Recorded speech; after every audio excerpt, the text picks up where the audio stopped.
সত্যি?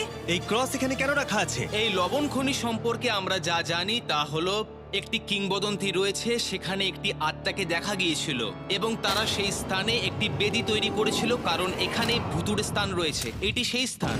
বাহ, এটা তো দারুণ। হ্যাঁ। চলো এগিয়ে যাই।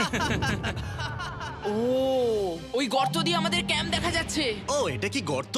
এই কারণেই এখানে বেড়া লাগানো আছে। আমি কি ওইখানে যেতে পারি? আমি এখান থেকে দেখব। ভাই আমাদের ক্যাম্প দেখতে পাচ্ছি, দেখো।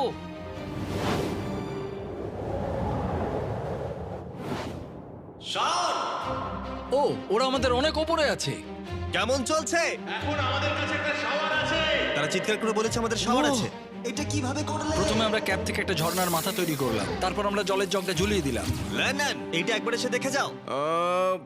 আমি আসছি। লন্ডন, তুমি উচ্চতায় এত ভয় পেতে পারো না। এই তো আমি আসছি। এভাবেই ঠিক আছে।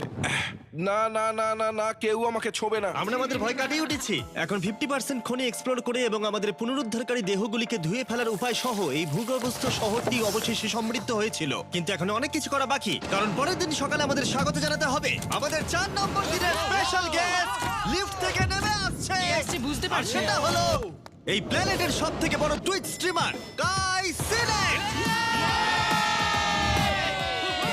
ভূগর্ভস্থ শহরে স্বাগত। ঠিক আছে কাই, আমি চাই তুমি লাফ দাও এবং যতটা সম্ভব জোরে ধাক্কা দাও। এটা কি হলো? কাই, এখন তুমি এখানে, এখন আমাদের বড় পরিবার। আর এখানে আমাদের মধ্যে কেউ কিচ্ছু পাবে না। এটার কি অন্য কোনো মানে আছে? ভাই তুমি এক্ষুনি এখানে এসেছো। চলো কাই, আমি বিশেষভাবে তোমার জন্য একটি গোপন সুড়ঙ্গ তাহলে বাছিয়ে চলো রেখেছি। এক্সপ্লোর করা যাক। তাই এই নৌকাগুলো ব্যবহার করে আমরা ভূগর্ভস্থ লেক পার হলাম। এটা ঠিক একটা লেক, এটা ভূগর্ভস্থ। এবং অন্যদিকে আমাদের পরবর্তী টানেলের পথ দেওয়ালের এই গর্তের মধ্যে দিয়ে ছিল। কাল তুমি আগে যাবে। আমি আগে যাব।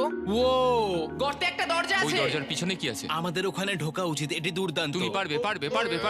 ও মাই গড! তাই শনের থেকে সাহায্য পাওয়ার পরে আমরা এক্সপ্লোর করতে শুরু করলাম। পরে দেখা হবে। আমি এটা সবসময় সিনেমায় দেখেছি, আমরা দরজা অতিক্রম করলেই আমরা মারা তাহলে যাবো। game plan কি? তোমাকে সোজা যেতে হবে, তারপর বাঁদিকে যেতে হবে, আর ডান দিক সবসময় ডান দিক। তাই তোমার বাঁদিকের বিপরীতে সেই ইউ টার্ন অর্ধবৃত্ত তৈরি করো। কিন্তু তুমি যদি একবার সোজা যাও তাহলে কিন্তু 5 ধাপ পিছিয়ে যাবে, ঠিক আছে? তাই এই স্কেচি টানেলের মধ্য দিয়ে ট্রেক করার পরে দাঁড়াও, কি হয়েছে? কি হলো? এটা লিটারালি একটা বিশাল অন্ধকার উন্মুক্ত এলাকায় প্রবেশ করলো। তারা আমাকে বলেছিল যে অন্যটির মতোই আরেকটা বড় গুহা আছে। তাই আমি ভেবেছিলাম যে আমরা যদি বিশ্বের সবচেয়ে উজ্জ্বল টর্চ লাইট নিয়ে আসি তবে মজাদার হবে।